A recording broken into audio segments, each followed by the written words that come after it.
Hi everyone, welcome back to my channel. কালকে হচ্ছে আমার বোনের বার্থডে, তাই আজকে সন্ধ্যের দিকে আমি চলে গেছিলাম কেকের দোকানে। সেখান থেকে একটা কেক নেব, কারণ আমি আজকে রাত্রেবেলায় ওর জন্য একটা সারপ্রাইজ প্ল্যান করেছি, একদমই নিজের মতো করে ছোট্ট করে 12টার সময়।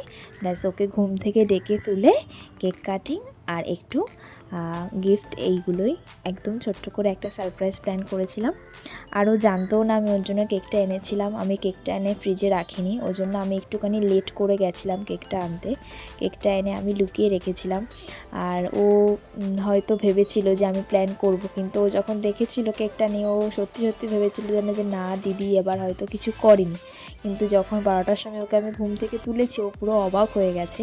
আর এটা হচ্ছে ওর বার্থডের দিনই সকালবেলা একদম 6টার দিকে ওর বন্ধুরা এসেছে, আর ওকে ঘুম থেকে তুলে ওরাই ওকে আসলো, ঘুম থেকে তুলেছে, ঘুমাচ্ছিল, ঘুম থেকে তুলে ওকে কেক কাটিং করে এই সমস্ত অবস্থা করেছে। আর তারপরে ওকে টানাটানি করে বাইরে নিয়ে যাচ্ছিল। আমি তো ফার্স্টে বুঝতে পারিনি কেন এরকম করছিল, তারপরে ওদের হাতে ডিম দেখে আমি আইডিয়া করতে পারলাম।